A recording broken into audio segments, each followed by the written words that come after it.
Hey, if you're staring down some really ambitious goals for your institution in 2025, and maybe you're dealing with some hurdles, maybe it's fighting seemingly losing battles with leadership, working against public doubt about the ROI of higher ed, or struggling to find ways to truly differentiate your institution and drive prospective students down the marketing and enrollment funnels, then I have a solution for you.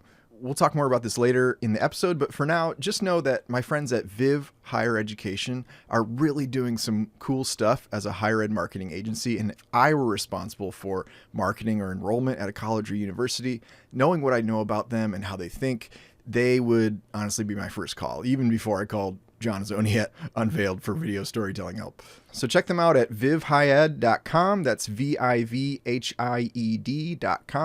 And stay tuned for more info on how they can help your institution overcome obstacles and crush it in 2025.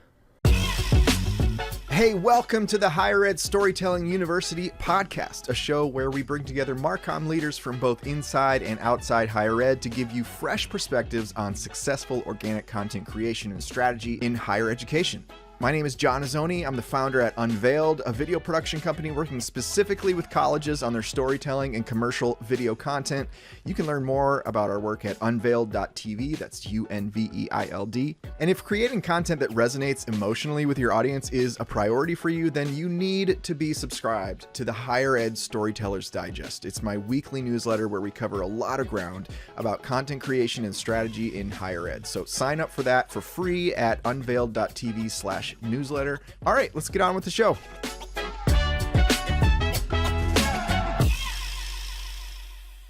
My guest today is Laura Azoni, and yes, we are related. Laura's my wife.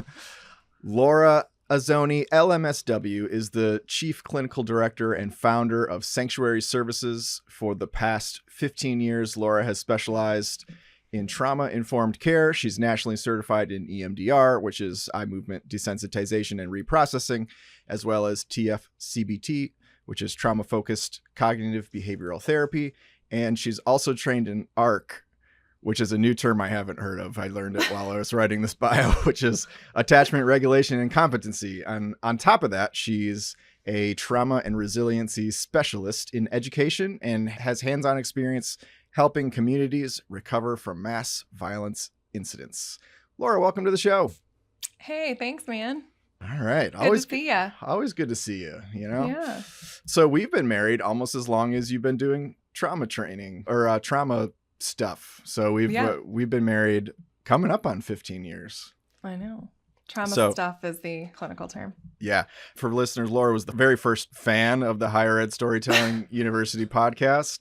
I think she proofed the first few episodes, and then I just kept making more episodes. So, all right. So what we're talking about here is we're talking about storytelling in the context of sensitive subjects. And so I've been looking for an opportunity to get Laura on the show because she's just super good at what she does. And I'm always just super proud of her and always want other people to learn from her. So this is the topic we landed on. We're talking about storytelling with sensitive subjects. How do we hold both the needs of the marketing and enrollment departments with, the fact that we don't want to do harm to this person who's opening up to us.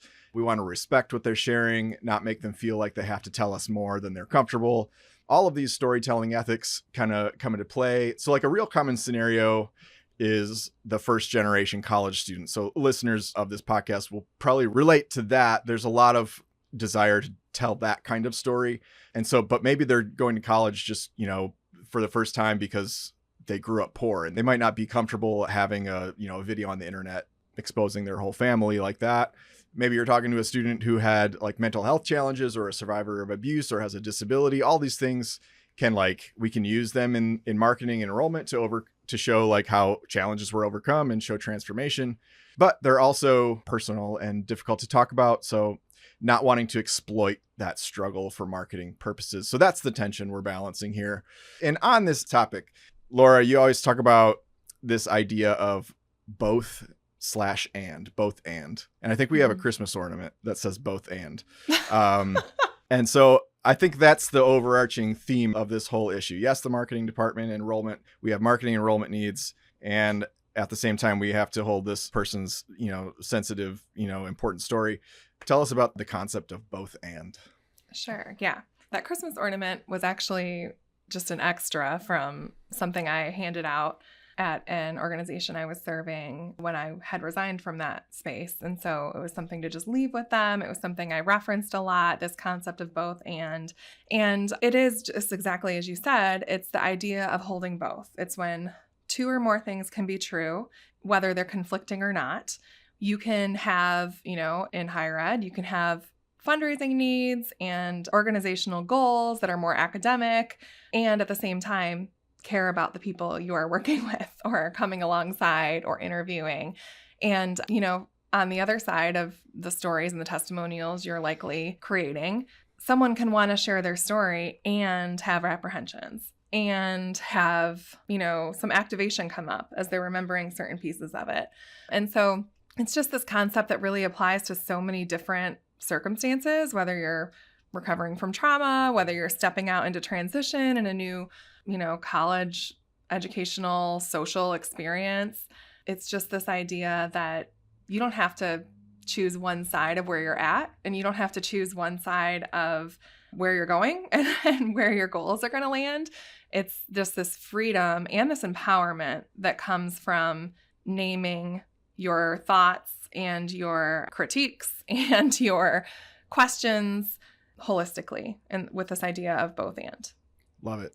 So I remember the exact moment when your life sort of transitioned, your career transitioned into social work. And when you and I were dating, we were sitting on the couch and we were watching Teen Mom, season 1 of Teen Great Mom. show. Tell us the story about how Teen Mom led you to social work. Yes. So Teen Mom was such a great show. You think that Teen Mom led me to social work, but I actually think it wasn't that episode. I have a memory of being 4 years old where I started considering, where I really just gained awareness of the fact that others have a lifestyle that varies from mine and that others have needs that vary from mine. And I think I knew at a very young age that I was called to be a part of that, of naming those needs, helping to support the gaps and accessing whatever is needed to have those needs met. And I'll never forget, I was watching one of those commercials that kind of come across the screen, and it was showing hunger in a third world country. And I remember just begging my dad to donate to it. Like, I had no idea there were kids that could not access food in that way. And, for whatever his own opinions and convictions and reasons were, he was not going to give to that particular organization. And I was devastated. I mean, it probably was like 2 hours, but it felt like 2 months that I was just advocating for the needs of these children who I don't even know, were they actors? Were they? I have no idea. But it hit me really hard. And I always had a really large awareness that people are on different paths that often, collide eventually. And so I thought that my own personal story, I thought that meant that I was probably going to adopt someday as a mom. And you know that as someone that dated me, I didn't even really want to date unless you were open to fostering or adopting. So, Box checked. Yeah. So I thought that's what it meant. But then when we were dating, and college for me was a whole experience of changing my mind a million times on how I wanted to graduate and what degree I wanted to land on. I had this bachelor's in psychology that I didn't know what I wanted to do with at that point. And we were watching this Teen Mom episode. And the very first season had this couple on there, Tyler and Caitlin, who I've never been associated with professionally. But they had been sharing that they were receiving support through an agency that was local to us. At the time, it was in Madison Heights, Michigan, Bethany Christian Services. And I had known a friend who worked there, and I was just immediately interested. Like, maybe this is something I can do with my degree. I don't know if I want to go to grad school or not, but I know that I could be of some service in this way. So I was just really moved. I was moved by their story. I was moved that they were local and that there was possibility for a true action-based response. And, while I always thought that possibly my heart would lead to me being an adoptive mom someday, it really started to transfer and transform into this professional role for me, where I then got my first out-of-college job at this agency, Bethany Christian Services, and I was foster care adoption worker, an older child adoption worker, and worked in the foster care system for many years from that point. And it really became this starting place in my adulthood and my, my vocational calling where I just grew from there. Yeah. And I remember you had a boss that was very vocal about the fact that you should not have been hired at Bethany Christian Services. She loved to rub that in your face because they never hire people with quote unquote just a bachelor's in psychology. But by the grace of God, you got hired. And then she loved to remind you about the fact that you shouldn't have been there, but she was the reason that you were there. Yeah. Oh, bless her. Yes. She had a lot going on, and she, on paper, she's probably correct. Like, I was just told many times, you have no experience. In my head, I'm like, I've been preparing for this since I was 4 years old. But I did have a lot to learn. And I think that's like, if you don't start somewhere, how do you learn? All the teens I work with who are just looking for coffee shop positions for the first time in their life and can't get hired, that's the same perspective. Like, if I don't start somewhere, how do I get the experience? So. Right. Yeah. Okay. So real quick, I just want to touch on, the most recent path of your career because it kind of relates to higher ed. So, you worked in adoptions, you worked for a residency home. What would you call that? Residential treatment facility. Residential treatment facility. That was pretty crazy. And then you end up working in a school-based with a hospital system here in Michigan called Henry Ford. Eventually, you landed at Oxford Community Schools. Tell us why you were there, why you were brought on there, and a little bit about your experience in that area. Sure. Yeah, well, after my time as a foster care adoption worker, I knew that, I hate to put it this way, but back then, trauma was a little bit of a trendy word. So the literature that was coming out was a little bit newer. And I knew that what I was seeing across the families I was serving was something deeper than just choices they were making. And so I started reading basically everything I could about trauma. And I dug into Bruce Perry, The Boy That Was Raised as a Dog, and just really anything I could glean from, and knew eventually at that point that I wanted to go into trauma. Like, I wanted to go into growing my degree and my knowledge base and my experience through graduate school. And like trauma specifically. Specifically, yes. And so because of that, and because of where that took me throughout graduate school and my professions, some of which you touched on, I was a little bit known in the Metro Detroit area prior to the tragedy in Oxford happening. So in Oxford, Michigan, it's pretty nationally known. There was an incident of mass violence that resulted from gun violence. And so it was a mass shooting in our county of Oakland County in Michigan in a high school. And so when that happened, people don't know what to do. They don't know how to respond. It's shocking at so many levels. And so I was working part-time in Henry Ford's school-based and community health program, but I also had a private practice part-time. And I just remember my voicemail maxing out like within a day of parents, and my email too, of parents just looking for anyone semi-local who said the word trauma in their work who could possibly help with what to do. And so initially, my private practice, as a kind of a side heart project, we raised funds for gaps in coverage, which we can talk more about later. But I had some scholarship funds and a way to raise funds to support trauma therapy needs from that incident. So I had been responding really right away. And then eventually, when the school district had coordinated with some federal response supports, they had created a couple positions to bring into the district for some more ongoing recovery support. So I was hired and, of course, decided to accept the first recovery coordinator position for the district. And so I served there for 19 months, and it was gorgeous and challenging. And what do you mean by gorgeous? Because you use that term a lot to describe the work that you do. Everything. Yeah. I think there is something so holy and sacred and beautiful about the unwanted, unwarranted, shocking human experience of the aftermath of trauma. I think it is the resiliency you see in people, and I don't ever use the word resiliency lightly. I think sometimes people talk about how resilient children and families are in a very minimizing way.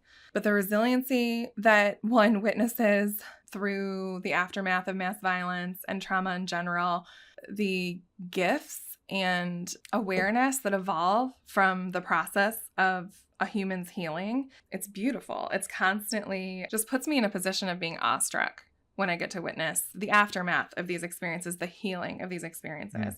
Something I often talk about is how many of us know that there's ripple effects to trauma, but we don't often talk about the ripple effects to healing. And I think that when you are on the side of recovery and you, because you haven't been in that experience of trauma, are able to walk alongside people in recovery, you get to see those ripple effects of healing where many others don't. They're there for a quick response and they're on to the next thing, or, they read it in the news and that's it. That's the impact that it had in their life. And so when I say the word gorgeous, I am not saying that trauma was gorgeous.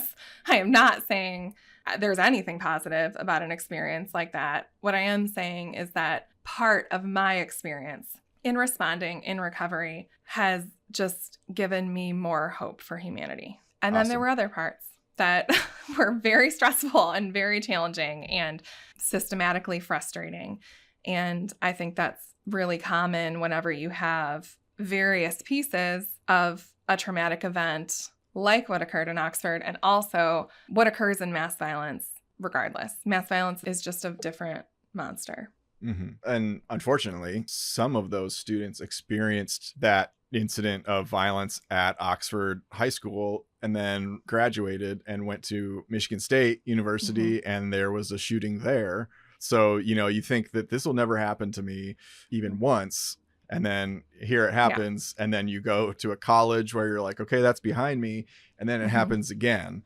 I know you were kind of involved in the MSU, recovery a little bit. Well, initially, just with the overlap there in my role, and, there's only so much I can say about it. However, if I'm remembering correctly, I think it was about 32 kids that had graduated from, being at Oxford during that incident of mass violence and then had gone on to their freshman year at MSU. And I learned a lot from that. Honestly, I will never quote statistics to aid in a possible sense of comfort to anyone again. Something we said prior to that was like, oh my goodness, but statistically for this to have happened in the first place, let alone for it to ever happen again. Well, for 32 of our kids, it did happen again.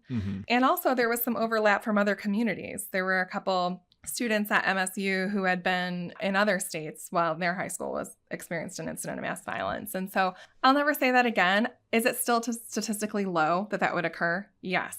Does that bring any importance to No, So I learned a lot from that. I already knew I'm never to promise safety and to hopefully just increase a sense of safety. But yeah, there's a place for statistics and then there's a time when they're just completely unhelpful. So I mean, obviously, those 32 students are bringing a massive load of trauma into their college experience. And that's kind of what we're talking about. In these stories that we tell, we're not usually telling like marketing stories that involve like, really detailed trauma, experiences and things like that. But you can just get a sense for like the mental like load of students coming into college their first year, the stories that they do bring with them and how sensitive, sometimes we need to be, whether we're telling their story or not.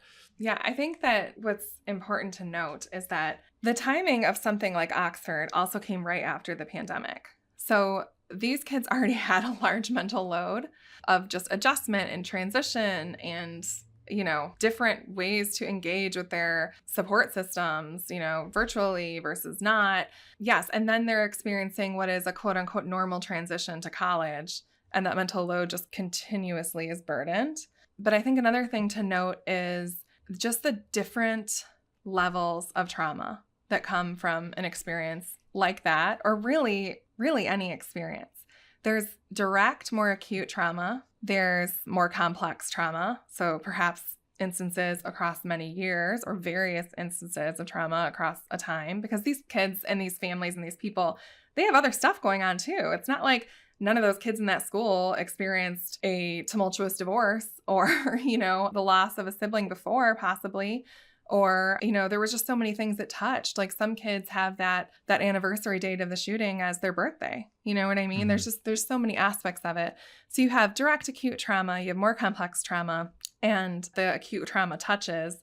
And then there's institutional and systematic trauma, what it does to that whole place and all those positions and the hierarchy there. Then you have secondary and vicarious trauma. That's where, you weren't there And yet you're working with or coming alongside or someone you love or know was there. And therefore you're feeling the effects of that trauma just from being in relationship with these people or in the neighborhood. And then there's also traumatic grief, which is so different. So there's the direct trauma from the direct impact. And then there's traumatic grief from just all that grief and loss that comes from it, whether or not you lost someone directly close to you, or not, through death or violence or whatever. So I think it's just so important to recognize that while sometimes the responses to trauma, the best thing to do is to kind of go back to baseline and keep it simple. The effects of trauma are so complex and really can be coming from various different levels. And it's really important to identify and note that. Yeah, love it.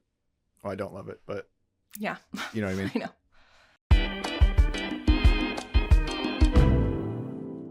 Okay, folks, if you haven't already, go back and listen to episode 71 of this podcast where I sat down with Dr. Suzanne Brinker. She's the co-founder and CEO at Viv Higher Education, and we talked about differentiating your college, and she brought some really unique perspectives that I hadn't thought of before. One in particular was her thoughts around red ocean versus blue ocean strategies, and that was kind of a light bulb moment for me because it was different from all the other thought leadership I'd heard about differentiating your institution. So that conversation really impressed me, and since then I've gotten to meet their team and have become a genuine fan of theirs. So I wanted to make sure our listeners knew about them.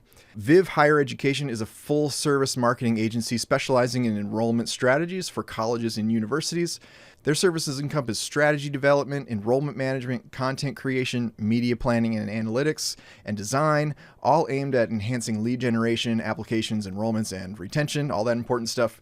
They've worked with a really broad range of colleges and universities with varying challenges to overcome, like how they help Babson College build and execute a content strategy for their executive education program and acquired for them more than 400 new leads and more than 400 new followers on their executive education LinkedIn page just from organic tactics. Or how they took the reins of University of Cambridge's paid media strategy to build awareness around a set of new online courses they were offering and more than tripled their enrollment numbers while cutting their cost per lead in half. So if you're staring down some really ambitious goals for your institution in 2025, and maybe your current marketing agency is just kind of going through the motions, we all know how that goes. Or maybe you're not working with an agency at all yet. Go get in touch with Viv Higher Education at vivhighed.com. That's VIVHIED.com. And while you're at it, go put that Amazon Prime membership to use and pick up Suzanne's new book, Pass Fail, The Urgent Need for Strategic Leadership in Higher Education. Suzanne has a really strong grasp on the current challenges facing higher education and the type of leadership that's required to overcome them. All right, back to the episode.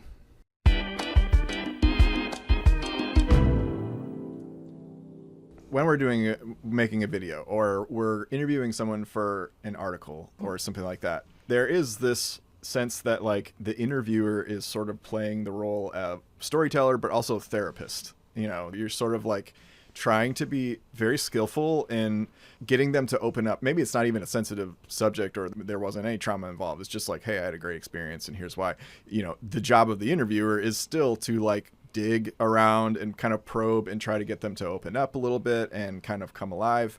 But when you have someone in front of you with a heavy story that you're holding, because obviously, you're working one-on-one with survivors of trauma a lot, what are a few major things that you keep in mind in getting this person to open up about their experience in a way that they're comfortable? Yeah.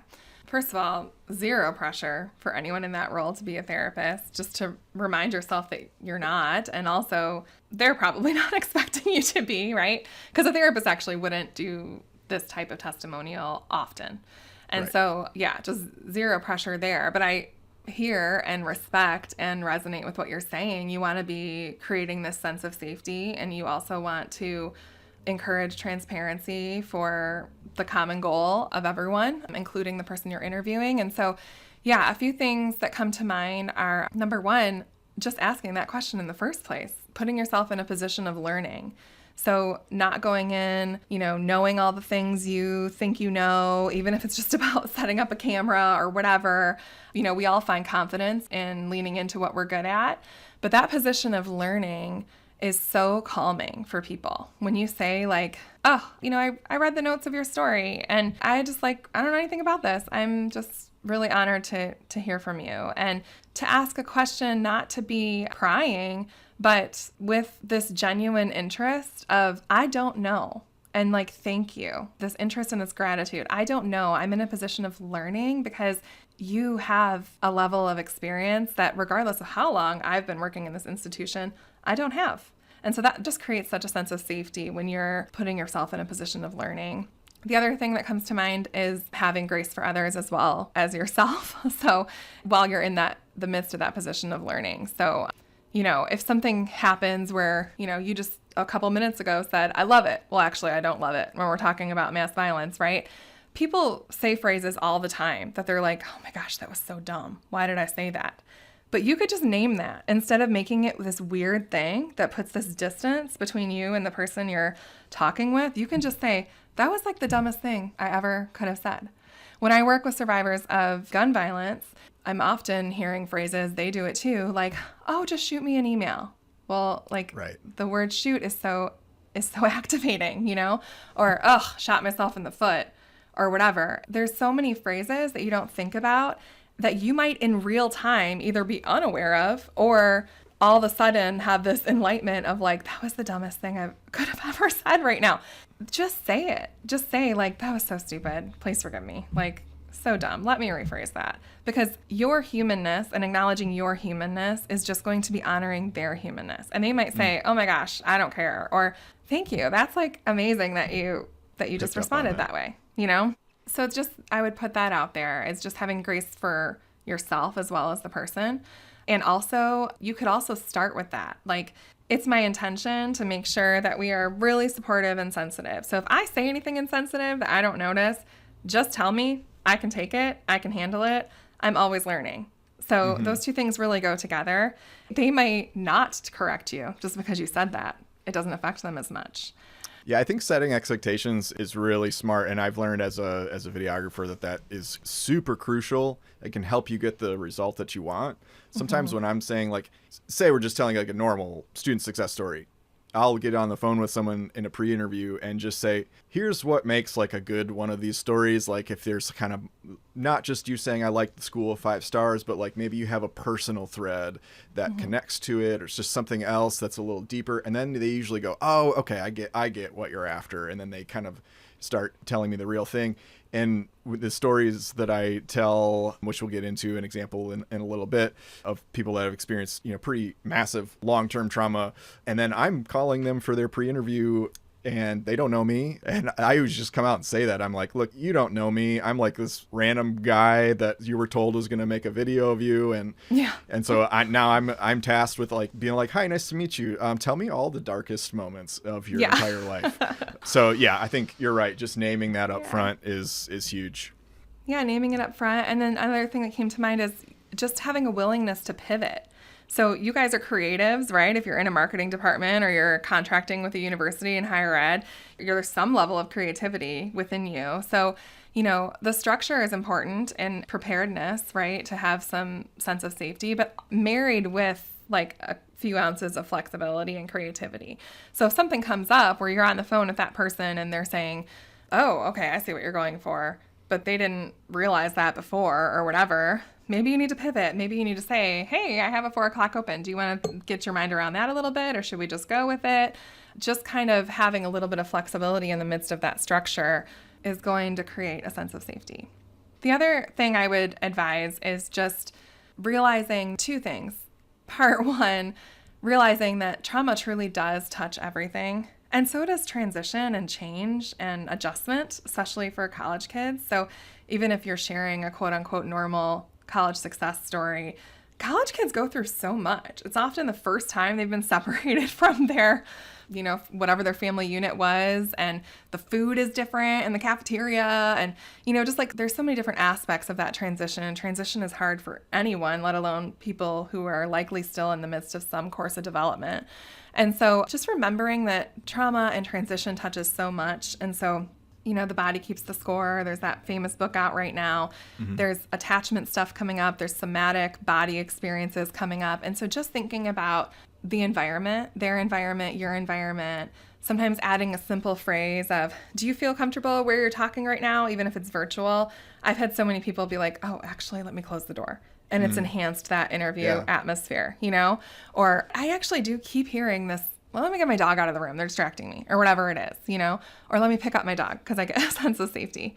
And so that's part one. Part two is just this cool position that you're in to really lend hope to the person that you are meeting with. So, you know, if they're talking about a story that they might be on the other side of or might not be, you're in this position that, you know, you're not in their experience. So they may have a struggle or they may have a challenge in remembering what was before that experience. They may experience challenge in even seeing what may come after that experience. And you're not in the midst of that. And so you have this cool position where while you're thinking about enhancing comfort and a sense of safety, you're also able to lend hope. Like you can see them get through this video because you've done it a million times. They can't see that.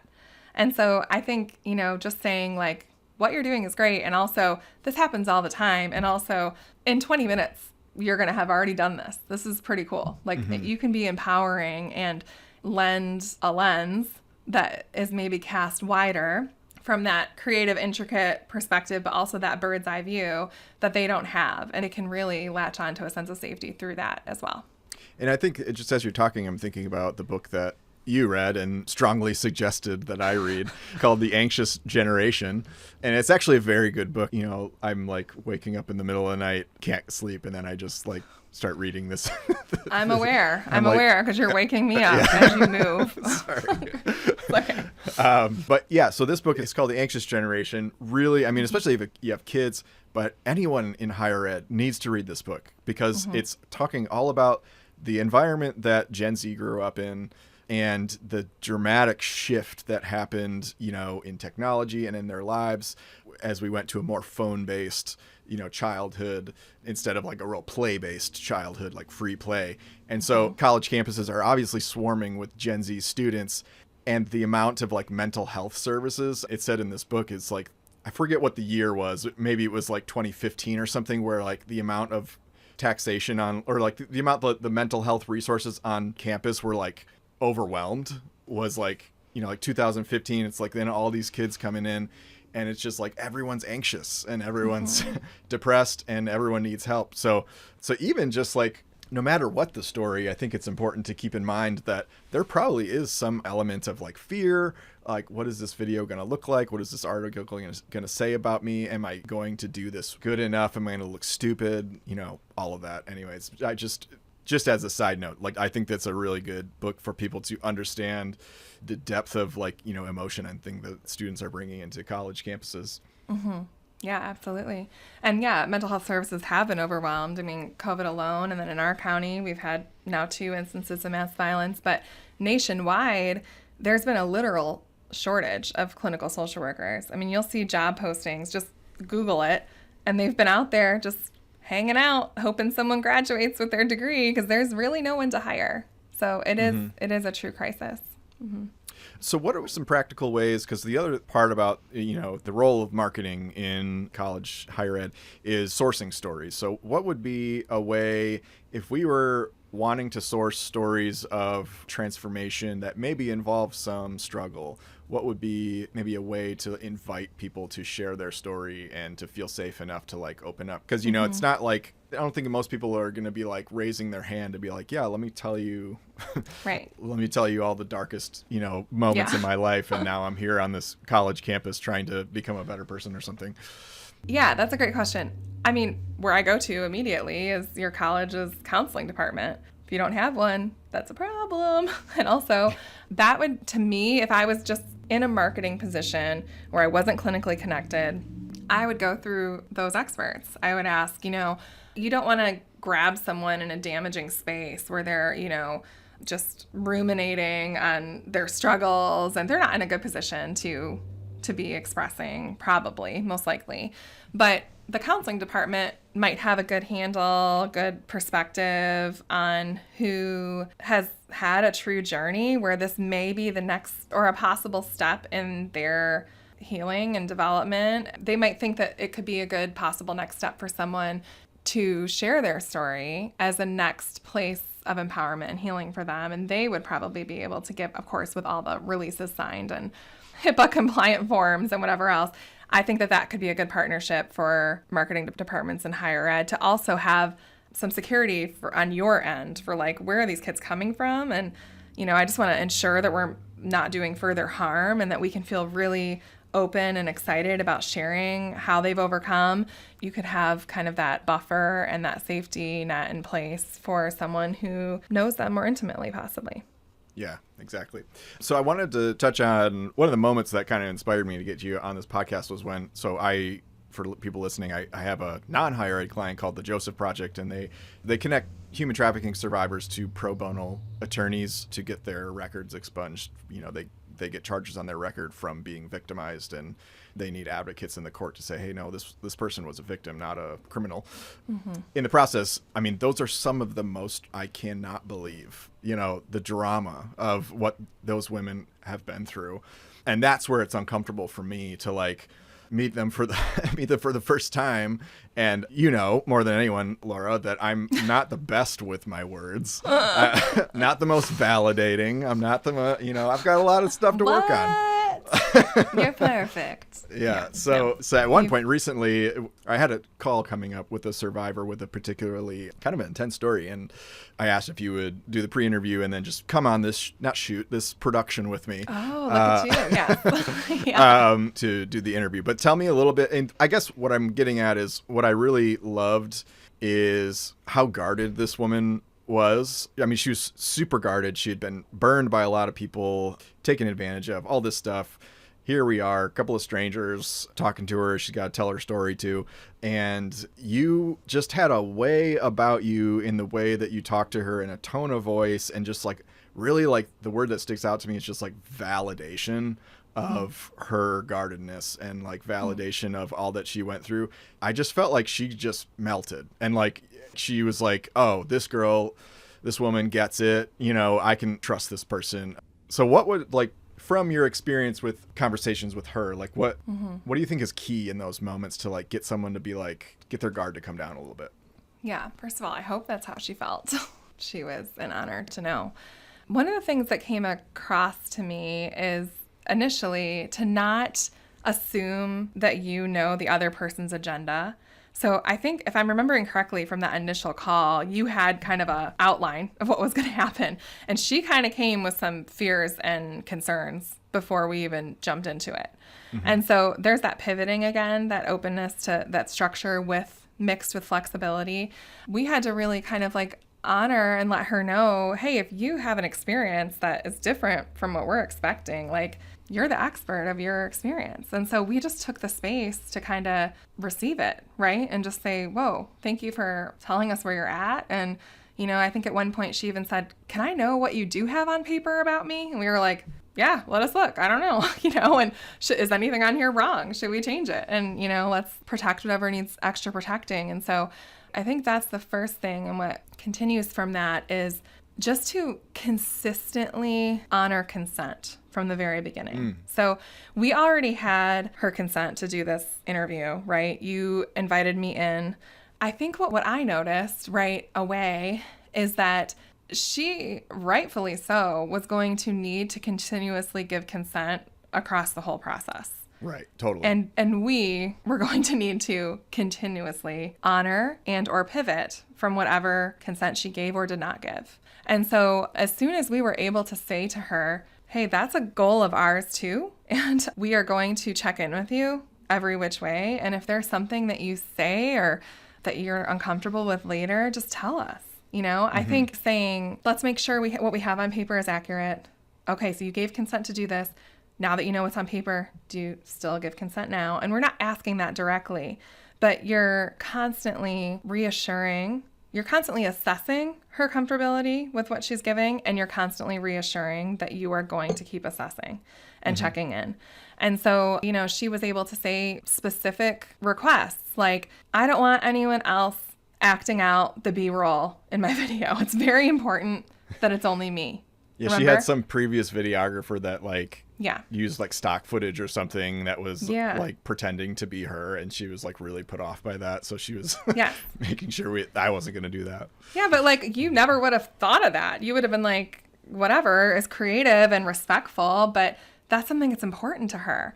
And which leads us to the next piece that I would recommend is having, along with consent and checking in on that all throughout, making sure nothing's changed from when they first signed on and from after the video is complete, you know, after their viewing of it, also maintaining a sense of empowerment for them. So if that's important to her and what's going to make her feel empowered is like it's her or no one in that video, because that is her story, it's her overcoming, it's her sharing of it, then that's a non-negotiable. And so consistently honoring consent, consistently meeting her or the person with any opportunities to further empower them. And again, just asking them. It's showing transparency on your end, which will invite transparency on their end. So if you have a question, you can say, I'm just going to ask this because, like, I don't know. You can quote unquote play dumb, but I don't really like that phrase because it really is just maintaining that position of learning. I'm just going to ask this and you just tell me, like, you can say pass anytime. And when they know, they can say pass. You're being transparent with like, I'm just going to try and my humanness to meet you as you extend yourself and open yourself up in your humanness. And so, it's not an asking that comes from prying and like clawing their guarding wall down. It's an asking from that position of learning. Like, I do care. And so I'm just going to ask. And remember, you can always pass. It feels counterintuitive because you're kind of like, I don't want them to pass. I need the story. Yeah, you're like, I need this part. But it will hurt more if you don't create that space for them. You won't get as much as you think you might if you lean more into controlling versus gracious and open. And on that campaign for the Joseph Project, we do a year-end campaign every year, kind of like telling the stories of the previous year. And usually there's several survivor stories. And this year there was supposed to be 2. And the second one was a perfect example of that continuing to honor consent and pivoting. She was located in Houston, Texas. So I had coordinated with our production team in Houston. They were going to be there on the day. I had someone coming from 3 hours away to be interviewed. I had someone helped us get the location. So she was kind of like, basically, there was a lot of stuff that went into this. And then she ended up like the day before, like canceling or saying she had to reschedule. She said she had a work thing come up. So we moved all of that, like got everyone transferred over to the new date, took a lot of back and forth. And then as the day approached when that rescheduled production was supposed to happen, I wasn't hearing from her and I was getting the feeling that something had shifted. And I remember talking to you and you were like, you got to give her an out. It sounds like she's not ready to tell her story. And I did. And I was like, hey, if you're not ready to do this, like, it's okay. We'll figure it out. And she was like, yeah, I'm not ready. And she didn't show up. We were like, all right, well, the crew's going to be there because we were filming for some other stuff. So it wasn't a total wash. We had other stuff to do that day, but we were like, we'll expect you at 1:00. If you don't come, we'll wait around for an hour or so. And then if not, that's okay. And so she didn't come and we had to pivot the entire campaign because we had one less story than we were planning on. So yeah, I mean, that stuff happens. That was the first time that's happened to me where someone was just like, sorry, I'm not going to do this. Yeah. I think what you're getting at is you saw a lot of warning signs that something wasn't right. And I think the possible like initial inclination would be to increase your control and your communication. Like, I got to get this nailed down. This is like getting kind of scary. It's affecting a lot of people. But you were counterintuitive. You took a step back. You really examined what could possibly be going on here for this person. And it was better because it wasn't right in the first place, right? And so some of those warning signs can be, like you said, someone not responding to you, right? And we don't know. Is it a chaotic life? Is it internet access? We don't know. So we don't want to assume they're not ready. They might be really let down. Like, what the heck? I've been thinking about this forever and you just like canceled on me? Like, I got 3 Ubers to get here or whatever it is, And so we don't know about that. Like, we want to be gracious, but also we can have some boundaries. A warning sign would be not responding. Another warning sign is lots and lots of requests. So what we know is when anxiety increases, our desire to control the situation increases. So on both ends, right? So you were getting anxious when that person was not responding. And you initially were like, oh my gosh, I gotta get control of this. This is making me kind of anxious. I have a lot of things in place. Also, when you get a lot of requests from someone on the other side, they're trying to gain control over a lot of unpredictability. So you, as a marketing person, as someone in video and higher ed, you can just name it to tame it. We say that phrase a lot in my field. So I think it came from Daniel Siegel, but we say name it to tame it. And you can just say, hey, I'm wondering, is this feeling a little overwhelming or ambiguous? Maybe I can provide some more insight into what the day will most likely look like. Likely is a great word to use with sensitive stories because we can't always say exactly how a situation will play out, but we can frame the day with as much as is likely to occur. So with some structure and flexibility, like we said before, to aid in that predictability and safety, those are some things that might help when you see those warning signs. And then you sometimes just have to say, it's okay. If the timing is off, it's not the right time, it's not the right time. And that doesn't mean that it might not be the right time later. You want a story that is in the right timing or it loses value. Yeah, likely is a good one. I remember, we fostered children and our foster daughter had to go to a doctor's appointment that she was really nervous about. And the birth mom was going to be there and there was just like some unknowns, but you were telling her these things to like calm her down. And then what you had told her ended up like out of your control, didn't happen that way. You were just like, oh my gosh, I told her it was going to look like this. And then the appointment went this other direction. So that's, we're that likely. So many lessons. Yeah. Mm-hmm. Okay, this is probably my last question. So how can marketers help someone feel empowered by sharing their story rather than feeling vulnerable or regretful after? Like how can we sort of like shift the power dynamic to that person and help them feel empowered rather than I just gave part of myself to the marketing or enrollment department and now I feel weird about it? Yeah, it's so basic, but so easy to overlook, right? Every person should have a way to contact the professional who is responsible for the testimonial or the story after the interview and after the publicity of it. I think that causes a lot of anxiety on your end, I would guess, because it's like, well, it's done. What are we going to do if they say blah, blah, blah?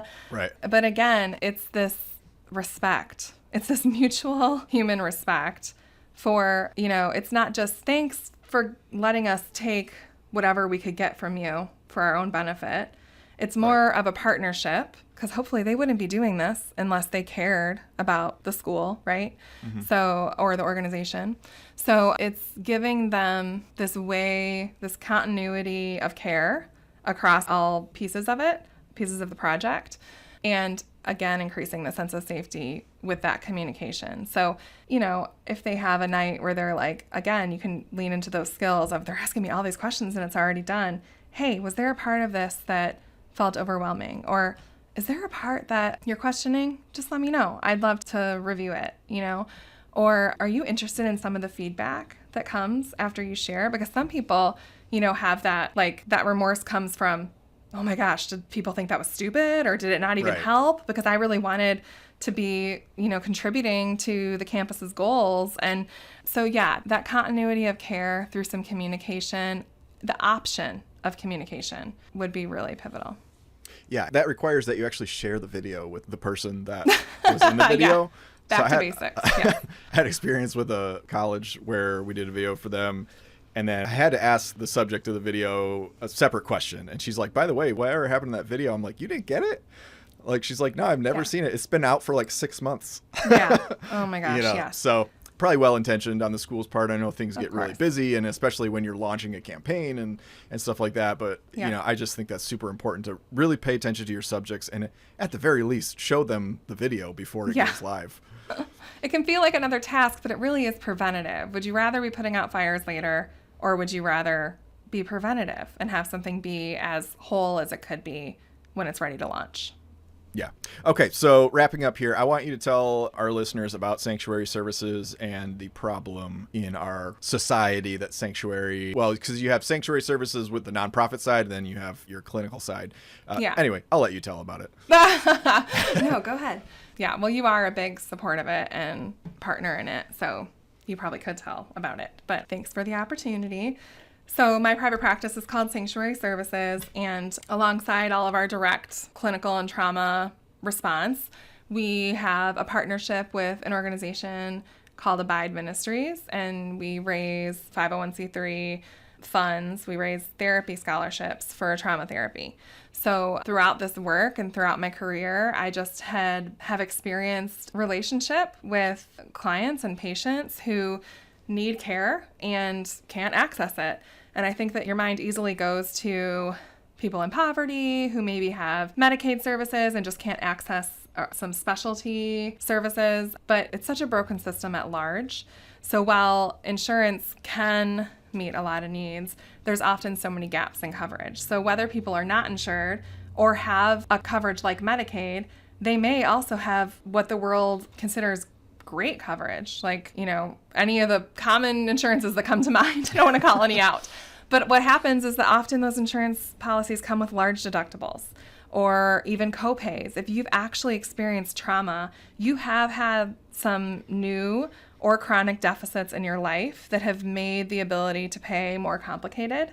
I could go on forever. But the other challenge is that many specialists in our area who are truly trauma trained, who have EMDR certification, they are often private pay only because of so many complications with insurance companies. So while my private practice does currently bill insurance, we have this partnership, this nonprofit partnership with Abide Ministries to raise trauma therapy scholarships to cover all those gaps in coverage so that people who are in need of true trauma treatment have equal access to the care that they deserve.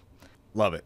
Yes, that's awesome. And one of the things that you and I talk about, and we have, firsthand experience with it, is that you have to be extremely rich to get it. Sometimes it's like you have to be really rich to have a mental health crisis and and recover smoothly from it, because private pay for specialists is insanely expensive. So we had a personal experience in our family where I think initially it was $900 a month, and you don't plan for a crisis.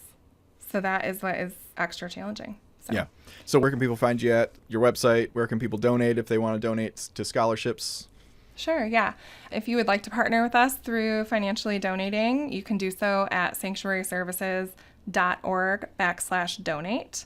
My website is sanctuaryservices.org. I'm Laura Azoni on LinkedIn, and I am Laura at Sanctuary Services, AT, like Laura at Sanctuary Services, on Instagram and Facebook. All right, awesome. Laura, this was great. It's fun to talk to you in an intellectual way and talk about things that aren't, logistics and kids and stuff like that. Yeah, that's true. That's definitely, especially this first week back to school after, 16 days at home, but who's counting?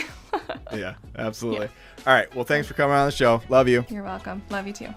Hey, thanks so much for listening. 3 things I want to invite you to before you go. Number 1, if you want to know what's working right now in higher ed video, like what videos are getting tons of views, likes, comments, all that, you can get ungated access to our report, aptly named What's Working in Higher Ed Video, a comprehensive guide for higher ed Marcom leaders and content creators. So check it out at unveiled.tv/higheredvideo, and you might want to bookmark it because it's designed to be a resource for you that you can keep referring back to for inspiration. Number 2, reminder to sign up for my free newsletter all about content creation and strategy at unveiled.tv/newsletter. And number 3, follow me on LinkedIn. If you're searching for me, my name is John Azoni. It's spelled JOHNAZONI. I'm on there all day, every day, for better or for worse, posting regular content and engaging with folks like you. So I'd love to connect with you on there. And with that, we'll catch you on the next episode of the Higher Ed Storytelling University podcast. And as always, I am cheering you on. Okay, bye.